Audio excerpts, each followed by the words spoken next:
Mandy পথাৰৰ গোপালক মফিদুল ইছলাম। দৈনিক উৎপাদন 100 লিটাৰৰো অধিক গাখীৰ।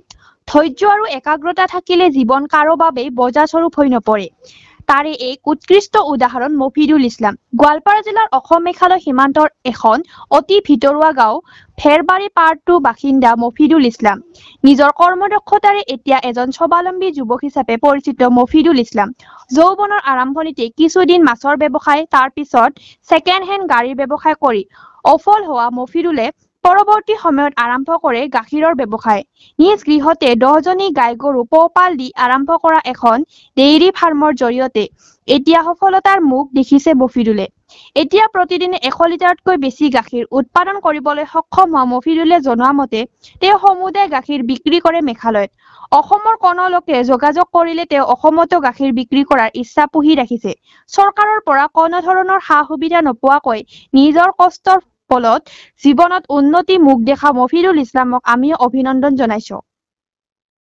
আমাৰ এইখিনি হ'ল মানে মেণ্ডিভাটাৰ ভেৰবাৰী পাৰ্ট 2 বুলি কয়, কিন্তু মেঘালয় আসাম মেঘালয় বৰ্ডাৰ আৰু কি। তো প্ৰথমতেতো মই মাছৰ বিজনেছ কৰিলোঁ, পিছত দুই এটা ওই যে ভাঙা ফুটা গাড়ীৰো বিজনেছ কৰিছোঁ। তো পিছত এই বন্ধুজনে ক'ল আৰু কি, বন্ধু যে তুই ডেইৰী ফাৰ্ম খুলি দিয়ে। তাৰপিছত মই গাড়ীগিলা বিক্ৰী কৰিলোঁ। কৰাৰ পিছত প্ৰথমতে মই 3টা গৰু কিনিছিলোঁ আৰু কি। 3টাৰ পিছত দেখিলোঁ যে অলপ উন্নতিৰ ভাৱত দেখা যায় আৰু কি। তো উন্নতি হোৱাৰ সেইটো ভাবি কিনে মানে দেখিলোঁ যে মোটামুটি হয়ে ভালে হৈ আছে। তাৰপিছত আৰু 2টা মানে অলপখিনি মাটিও বিক্ৰী কৰিলোঁ আৰু কি। কৰাৰ পিছত আৰু মোটামুটি ধৰক বাকী 10টামান গৰু হৈ গৈছে এখন। নিজৰ ঘৰৰো হৈছে এটা মানে, এটা হৈছে এইফালে ওই কোণাৰ গাড়ীটো হৈছে। তো বৰ্তমান মই ভালে লাভৱান পাই আছোঁ আৰু কি। মোৰ মোটামুটি 10টা গাই গৰুৱে আছে। সেই মোটামুটি আপোনাৰ ৰাতিপুৱা মোটামুটি 85 হয়, 80ও হয়, প্লাছ ভাটিবেলা আৰু মোটামুটি ধৰক 20-30 এনেকুৱা। আসামত এনে ঘৰৰ এৰিয়াৰ মানুহগিলা লয় যে লাগে আৰু মোটামুটি মোৰ যদি মোৰ নাম্বাৰত যোগাযোগ কৰিলে আৰু মোৰ লগত মোৰ ফাৰ্মত আহিলে অলৰেডি পাই যাব, যিমানখিনি লাগে পাই যাব আৰু কি।